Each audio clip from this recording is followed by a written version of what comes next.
Humility is the truth. Pride is the lie. Humility is the embarrassment you feel when you tell people how wonderful you are. Lawrence J. Peter. Frequently, the accusation is made that I am self-effacing and unduly humble. The truth is, as somebody pointed out, humility is the truth, pride is the lie. Humility, for a Christian, is not a virtue but a way of life. Jesus said, "Even so ye also, when ye shall have done all the things that are commanded you, say, We are unprofitable servants. We have done that which it was our duty to do." In the light of the above, to even talk about self-esteem is nonsense. But even if we use the concept, then our problem is not a lack of self-esteem, but that we don't have a low enough self-esteem. My realistic self-esteem, which some consider a low self-esteem, never prevented me from doing what I did and continue to do. It actually is liberating rather than debilitating. When I do something stupid, a habit of mine, I congratulate myself. Not bad, Frank. Knowing you could have been worse. We don't have to boast about our accomplishments. If they don't boast about it themselves, there is most likely nothing to boast about. But if they do, and you add your boast, consider it overkill. I am not exactly stupid. I speak with various degrees of proficiency 4 languages. Actually 5, if speaking about other people can be considered a language. In English, though English is not my mother tongue, which is German, I can read and understand any book, unless it is highly technical. I can also express myself adequately verbally and in writing. I am also pretty good at my computer, though no expert. And even, should the need arise, I can take a computer apart without having too many bits and pieces left over after I put it together again. I have a practical turn of mind, which certainly was a boon when we started to develop this place. I never say die, but I always look for a way to solve a problem. I am simply too stubborn to quit.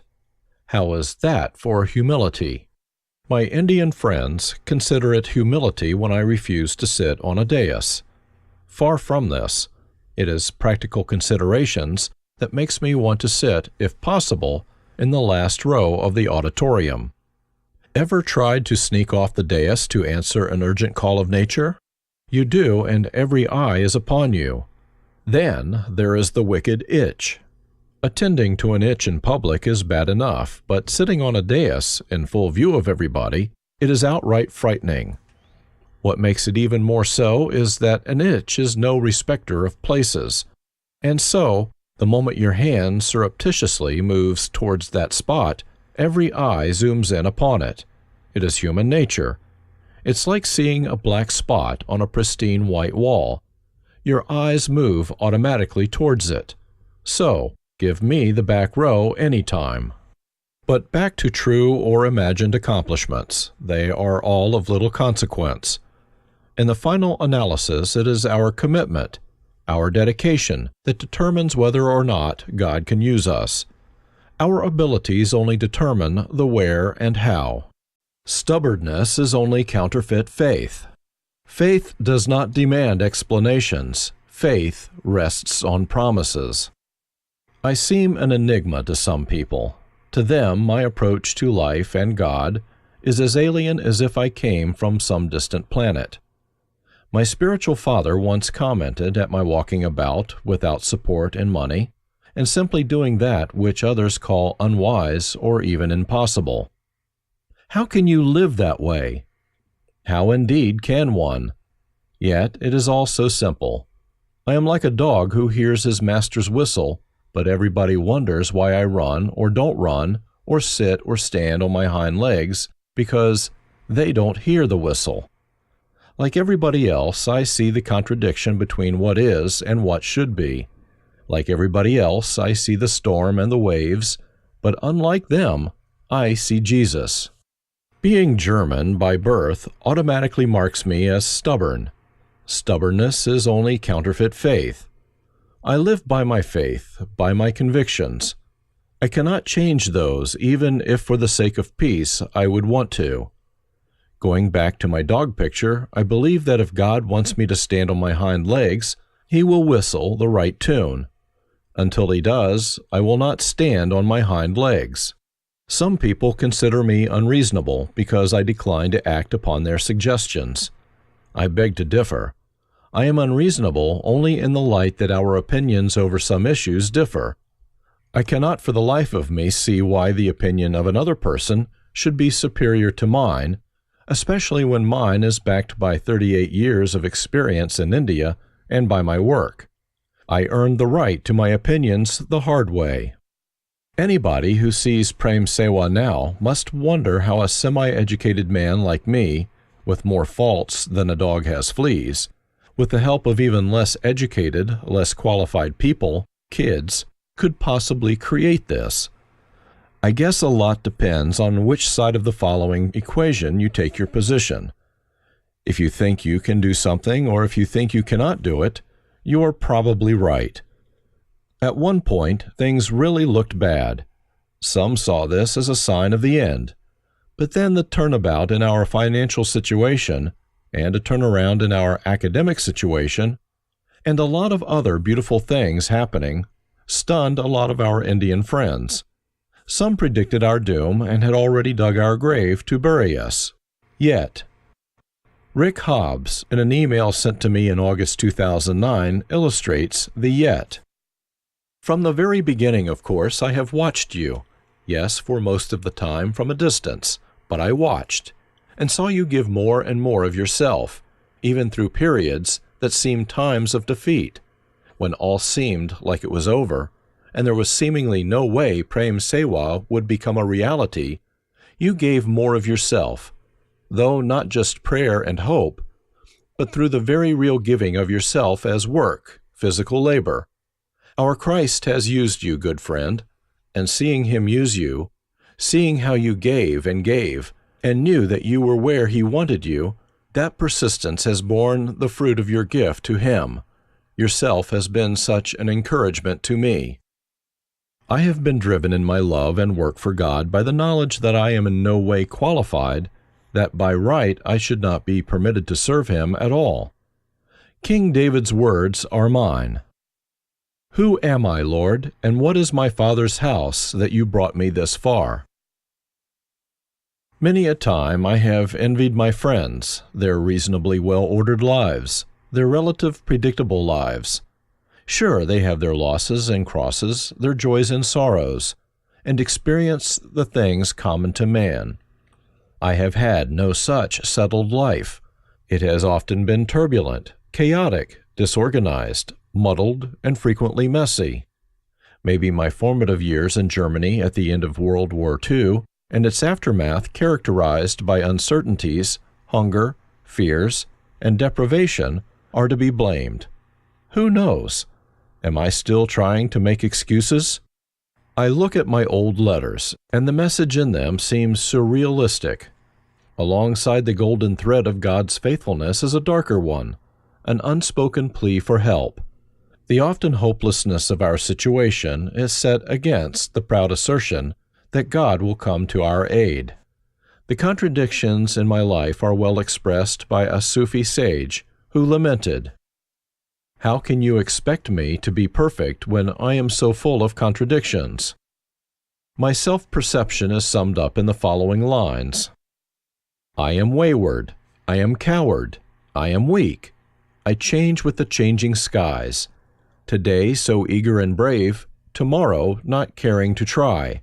But He never gives in, so we too shall win, my Jesus and I.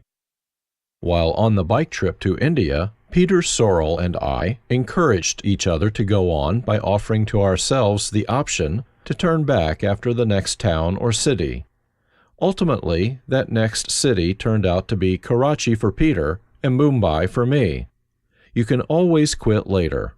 This was the way I quit smoking and a number of other things, by pushing back the time I wanted to smoke or drink or... An anecdote. A knight was famous and feared for his sword. The king, hearing about this, requested the knight to send in the sword for inspection. The king returned the sword after some time with the remark, "The quality of this sword and the fear of it is highly exaggerated. It is but an ordinary piece of steel." The knight sent back the reply, "Your Majesty, I only sent the sword, but unfortunately was unable to send the arm that wields it." People only see this simple, often foolish acting and speaking semi-educated man. The joker, as many call me. A man easy to overcome. They do not see the Spirit of God who, for reasons of his own, like with Gideon of old, clothes himself with frank. They scoff at the idea, and that is why I am an enigma to them. Yet still a man. Once, while I was traveling by plane with Rainer Mittelstadt, who was then a missionary in Sri Lanka, from Winnipeg to Vancouver, he told me that he just got $15,000 for a new ambulance for the mission. In my heart I mused, nobody ever gives me that kind of money. When back in India, I received a letter from Ken Bombay that his church is sending me $35,000 for a bus. God didn't have to say anything to make me feel ashamed. Another time, one of our friends held a youth meeting in our compound for 1,500 young people. As he is not interested in being on the dais, he assumes the same for Bapu and our pastor, who worked very hard. I felt bad for them, and who knows, secretly for me, for as Jeremiah says, "The heart is more deceitful than all else, and desperately sick. Who can understand it?" Anyhow, the last day of the program, when some politicians attended, Vijay asked the three of us to join him and them on the dais. For more than 15 minutes, the politicians extolled my virtues and accomplishments, with never a word about the great program. When I got back to my room, God sort of asked, "Happy now?" No, I was not happy, but terribly embarrassed that I could even have wished for such a thing. Never trust a man without a limp. A visitor once remarked, "Frank, never trust a man without a limp." He was obviously referring to the story of Jacob in the book of Genesis. He did not go into any details about how he had received his limp, but I knew enough about him to know what he was talking about. In short, never trust a man who never faced his unsavory past and faced a terrifying future, until he was thrown upon God, wrestled with him in prayer, and came away with a new name and a limp. The latter obviously implied that he never again trusted to lean upon his own understanding, but upon God.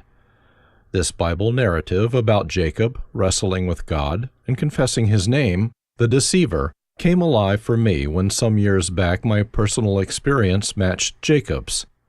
Behind him his way was blocked by Laban, whom he had cheated many times. His past caught up with him. In front of him was Esau, his brother, whom he had cheated out of his birthright and his father's blessing. To Jacob, these dreadful hours looked as if God was about to destroy him, to punish him. But God had only Jacob's redemption in mind, which was, however, not possible until Jacob faced himself. He had to own up his deceitfulness. While it may be therapeutic, it is bitter to finally own up to who and what one is, to dismantle all cleverly devised excuses and fanciful explanations and say, "This is what I am. This is me." Nobody who never wrestled in desperation with God can fully understand the agony, the bitter tears, self-reproach, and the humiliation of those hours and days. There was no justifiable expectation to a happy ending unless God stepped in. I have wrestled with God. I have agonized in prayer and shed many a bitter tear, and I prevailed and walked away with a limp. How oft have I stood in the presence of God and pleaded, "Lord, oftentimes I am weary quiet of my own self, my sin, my vanity, my pride. But be not thou, or I am lost outright, weary of me." It holds true in my life what others experience, that where there is much light, there is much darkness. Just because a man has been given some beautiful insights doesn't mean his life consistently reflects those insights. And the encouragement we give somebody today, we probably need tomorrow ourselves. Neither do we live according to our quotes. I am a debtor to all men. As a consequence of my own past, I am in the salvaging business. I go to any length to help a kid, even the bad and ugly ones. When I worked as a carpenter apprentice in a factory, I took something home without asking permission. I stole. I got caught by the security staff. The man in charge of us youngsters interceded for me and saved my job and my future. From that moment on, I became a debtor to every thief. When a mission organization rejected me and others followed, God offered me a chance to work for Him directly without going through an agent and promised to look after me. From that moment onwards, I became a debtor to all the rejects, the unwanted, the disenfranchised. I am a debtor to all men. We often worry too much whether or not a person is deserving of our help, and consequently God's. We prefer giving a tract rather than a lunch, when the lunch is sometimes more helpful. We have our notion of what is spiritual and what is not, as if we had any right not to be spiritual in all things. After all, a slave has no claim to anything, not even his life. So how can we, bond-slaves to Christ, claim any part of ourselves being as outside His ownership, and hence have any part which is not spiritual? If we do, we are idol worshippers. Girls' Home, Indira Bhavan. Little girls are like candy bars, half sweet, half nuts. While I was on furlough with Johann in Canada in the fall of 1991, a man asked us, "How would you like 1,000 girls?" Johann had been keen on starting something for girls, but where to find the money? As it was, we were struggling to keep our head above water in Nagpur. Thinking he would supply the needed funds, we agreed to start one. Upon our return to India, Johann began to look around for a piece of land in his area, some 650 kilometers from Nagpur and some 21 kilometers from Pimpalner. The expected funds never materialized, but by now we were committed. Johann's brother, Malji, and his sister-in-law, Yamuna, who had that time worked for another mission, were eager to run the home. Finally, in early 1994, we were able to build a small house on a 4.5-acre piece of land, which would be for Malji's family and the girls. That summer we started with 30 girls, who next became 50. Around the year 2000, we built a big dorm, and the number of girls increased to 250, and by now to 530. No doubt, with proper buildings in place, their number might ultimately grow to 1,000. The start was very difficult due to the distance from Nagpur and the difficulty to communicate between the two centers. It was the persistence of Yamuna, the hostile superintendent, that kept things going. Added was the fact that the Nagpur staff grumbled as some funds needed in Nagpur were now going to Manjri, the actual location of the girls' home. We were going in debt at both places, and we saw no way out of it. About 9 years ago, we finally decided to take the plunge and build a big dorm. We had laid out the plan for the foundation a year or two before. Johann, who took charge of that venture, was afraid to use the whole area we had planned on. I insisted that we dream large, and we built largely. My philosophy is that if you already hang, an additional foot off the ground makes no difference. The main problem was that we lacked experience in constructing such a building, and the bigger problem was we didn't even know it. When in 2009 we decided to add a second floor, Bapu sent an architect to see if we could do that. Though by that time we had added on top of the building 2 guest rooms and a computer room. The architect advised us against adding a second floor, as the construction would not support it, though the building as it is still good for quite a number of years. Anyhow, it was then that Bapu hired the architect to make a layout of the land and future buildings. A beautiful plan and beautiful buildings, awaiting the green light from God. This green light came, and Bapu has managed to build 6 rooms, which will be the school building. At the beginning of 2009, I traveled twice to the girls' home with foreign visitors. Like our home in Nagpur, the girls' home is an amazing place. Like the Nagpur home, it is overcrowded with a bunch of happy kids. The chatter of girls' voices matched that of the boys, decibel for decibel. The age of the girls is in the range of 5 years to 17 years. While the little girls go to a primary school adjacent to the home, the hostel runs a high school for the older girls up to grade 10. The hostel also has 10 computers. The problem is that they also have a 16-hour power cut per day. The girls, unlike most of the boys who come from Nagpur, are all tribals from the surrounding area. The idea behind the girls' home is that if you educate a boy, you educate an individual. If you educate a girl, you educate a family. Girls on the average do better in schools and colleges than boys. The problem is that in spite of that, in India their scope for advancement is limited. India is still very much a man's world. Cleanliness and hygiene. Our kids made such awesome discoveries like, you don't use the same rag you wipe the floor with to clean the table. Then they would bring me a spoon, grabbing it at the spoon part, not the handle. Gritting my teeth, I gently inquired, "Can you tell me where your fingers were before you placed them on my spoon?" They had no need to tell me. I knew where they had been, and none of these places are used for ingesting food. Lacking enough toilets, the kids would do their business outside the compound, a perfectly acceptable way of handling such things in India. Now with a few hundred kids engaged in such activity, you don't want to walk there at night nor during the day. Still, if you do, make sure your eyes are not diverted from where you are going by such an interesting thing as a plane flying overhead. Kids are kids, and with a world full of interesting distractions, who can blame them for not looking where they should? They would return to the compound, and during mealtime, that was all before we had proper toilets and a dining hall, and sit on the flagstones to eat, putting their plate upside down. Why, I never found out. Don't ask kids for a why. You will end up with a headache, eat your food cold, and not come away any wiser. Therefore, I simply ask them rhetorical questions. You know where you went this morning? You know what you did there? You know where you walked? Now you came here and walked here. You know what could be under your chapels. Now you put your plate in it.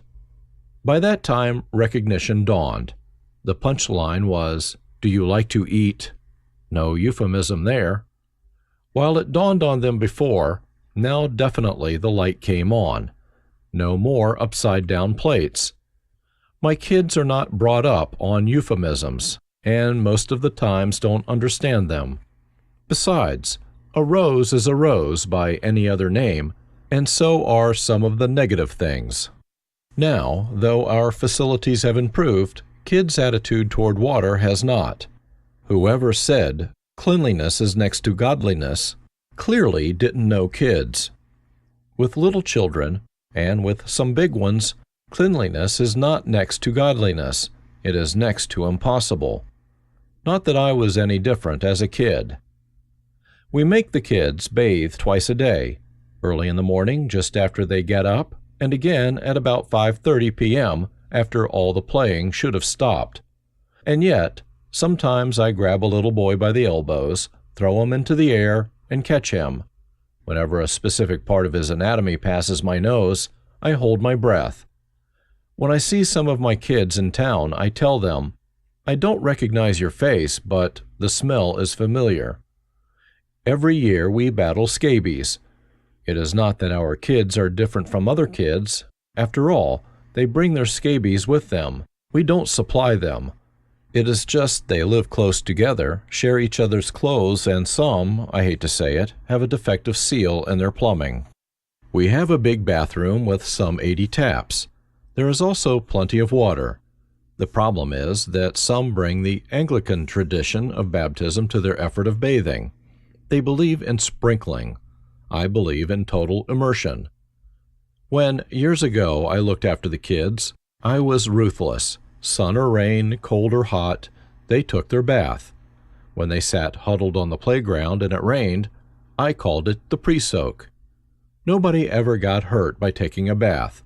There is no danger of drowning involved, for as long as they keep their mouth shut, they are waterproof. The present wardens who have come up through that regimen are more apt to be sympathetic to a shivering kid. I wasn't, and it proved a good thing. By the way, I did the same thing. Though I didn't bathe with the kids, I also used cold water, regardless of the weather. Now in old age I have turned into a sissy. I use hot water. The thing, too, is that the kids, even the little fellows, have to wash their own clothes. Some use sticks to beat them clean, which was my dad's preferred method of washing my pants, while I was still wearing them. Anyhow, some kids are better at it than others, and the degree of unpleasant odor reveals who is who. By the end of 2009, we will have 3 to 4 commercial washing machines, and a couple of women will be in charge. Clothes dry quickly in this climate, and while they wait, the little kids can play Adam before fig leaves became the fashion, while the big boys will wrap a towel around themselves. The school teachers will be happy to smell surf instead of faith. Once I asked God, "Please show me how this thing faith actually works." God replied, "If you knew that, you would not need faith." Paul's famous declaration that all things work together for good. This, by some saints, has been corrected to say that all things work together for goods. I muse. Some crave a faith that makes them rich. I crave a faith that enriches me and lets me sleep worry-free most of the time, in the knowledge that my Father cares and keeps watch over me and at His time provides what I need. Over the years I seldom shared my needs, only my dreams, with people. I have offered them an unspoken invitation to become part of our dream. Many people have obviously accepted the invitation, and together we are bringing that dream and others to fruition. How can I tell the world to trust God till I have trusted Him and have seen my trust rewarded? No doubt. Considering our difficult financial situation and a host of other problems, many might mockingly laugh at my claim to being close to God, and to my constant affirmation of faith in God, an affirmation I have no problem making, and others no doubt will ask, "Where now is your God?" But consider this. Job, in the midst of his troubles, compared to him I have none, burst out, "Though he slay me, yet will I trust him." The 3 Hebrews in the book of Daniel, who were not children, told Nebuchadnezzar politely but firmly, "Our God can rescue us out of your hands, O king. But if not, it makes no difference." In the book of Hebrews, the epithet "men of whom the world was not worthy" is applied to those who did not receive what was promised. From the perspective of Hebrews 11, a perspective I share, not getting from God what we ask for is of comparative small concern. It only limits the scope of our service for Him, and even death only terminates that service. Nothing else. Trust in God is not dependent on what He gives, but who He is.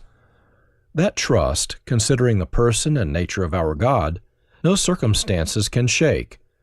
And that trust I reaffirm. Nevertheless, I believe that God in His time will answer our prayer for help and our claim to His promises. Yet, in spite of those experiences, I often view my spiritual life in the words of Coleridge. Day after day, we struck, nor breath nor motion, as idle as a painted ship upon a painted ocean. No progress. This hero of the faith at times feels discouraged because he didn't get any mail for a day or two. This hero of the faith at times wonders how he can meet all his expenses, God being so poor. This hero of the faith has times of depressions and self-pity. This hero of the faith looks for a big shoulder to cry on, to voice his complaints, his worries, and fears to.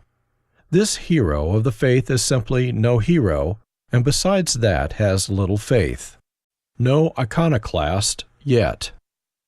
I am not an iconoclast, but I am not overly fond of the display of religious symbols, either about my place or about my body. I have the sneaking suspicion that the bigger the cross a man carries around his neck, the bigger is the gangster that hides behind it. Of course, there are probably many exceptions. Furthermore, a rose bush doesn't have to advertise, "I am a rose bush." If the roses don't, there is probably nothing to advertise. Once, one of my boys was taking me by minibus to a nearby town.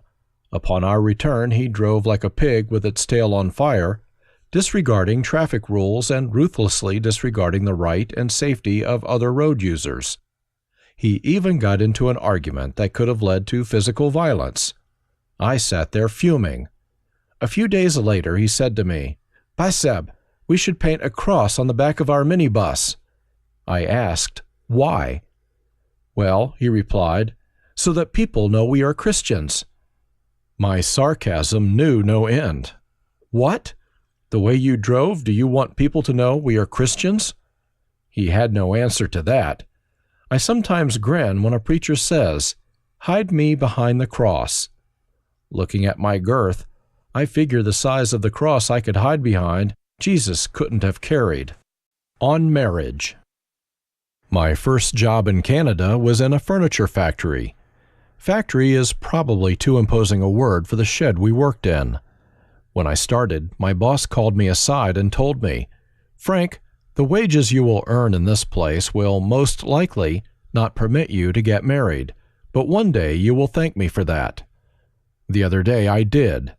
From childhood on, I never really considered getting married to be desirable. The idea simply never entered my mind. When I became older, I made several attempts, but courage failed me. During my time at Bible college, I considered the pastoral ministry, and as a result, I considered marriage. But God led me into a different direction where the latter was not essential. To be honest, I was relieved. Knowing me, it would have ended in a disaster. For me, the idea of being tied to one person for the rest of my life was and is unthinkable. I love the freedom to come and go and, within the purview of the law, do what I want to do. Something I read comes to mind. A woman called her husband the light of my life, but got upset when the light went out too often. I will make and have made concession to space restrictions by sharing my place with a number of others, at least for some time, but that is different from the restrictions placed upon me by being to some degree responsible to another person for one's conduct. When the subject came up at home, I told my father he had it easy. He married mother, but I would have to marry a strange woman. I am only kidding. I escaped the pressure exerted on young people to get married by the fact that I immigrated to Canada. There I was on my own, but bachelorhood is not a communicable disease. All our staff but Bapu are married. When Johann got married, his married friends warned him with the following story. At a tiger's wedding, a mouse was dancing. The tiger was furious and called the mouse over, asking what he thought he was doing dancing at a tiger's marriage feast. The mouse replied, "Don't tell anybody, but the two of us are relatives. Before I married, I also was a tiger." Tales within the tale. Here are some incidents so brief they would get lost in the text. Some years ago, while taking an active part in controlling the kids, I told them to keep their hands out of their pockets, as it makes them look like old men. Here comes this little fellow with his hands what appeared to be deep in his pockets. I growled at him, "Take your hands out of your pockets." He did, and his pants fell down. In years gone by, the little boys sleeping outdoors would sometimes come and cry that there is a bug in the ear. One little fellow who came, I helped by pouring water in his ear to help the bug swim out. When I finished, he cried, "Not this ear, the other one." One little fellow, in whose ear I had poured water to induce the bug to swim to freedom, woke me up 3 times, claiming the bug is still there. Finally, after filling his ear with water again, I gave him a big antacid pill and told him, "This is powerful, it will make you sleep. Take it and go to sleep." The pill was so powerful it even made me sleep. He didn't come back. The following true story I tell some of my non-Christian friends, who boast that God is not doing anything to them, nor will He do anything. Not only did the boys sleep outside, so did I. The boys would take my bed out on the playground and put a mosquito net on it. Though careful, one time a mosquito sneaked in and harassed me the whole night. It is said that the little things in life get you down. You can sit on a mountain top, but not on the tip of a needle. So it was with this tiny creature. What sustained me through the long night was the knowledge that morning will come. It did, and I think the mosquito's last thought was, I should have planned for that. God's morning will definitely come. The following touching story has remained with me over the years. While outside, talking with some of the staff, a group of little kids nearby were in an animated discussion. Suddenly, for no reason, we could discern one little boy broke out in tears. After some persuasion to tell us why, he said, "I just remembered my mummy and I had to cry." In February 1985, I spent 10 days in the hospital to get my hernia fixed up. My friend, Dr. Mehta-Goenka, was going to do the operation. The hernia was in the region where my right leg is attached to the rest of me. Trussed up on the operating table, he looked down on me, smiled, and asked, "Are you okay?" I smiled back and reached out to touch his shoulder. He moved back, saying, "Don't touch me, I am sterile." Unable to stop myself, I replied, "You better be careful with that knife, otherwise so will I be." As a Christian gentleman, he felt he could not laugh at that. Turning around, the man did. Once, while driving into town, one of the students was with me. After some time, he asks me for 100 rupees. I asked, "Why?" "I want to go to a movie." I said, "That costs only 20 rupees. "Well," he replied, "there are 3 of us." And before I could tell him that was still too much, he added, "We also want a cold drink."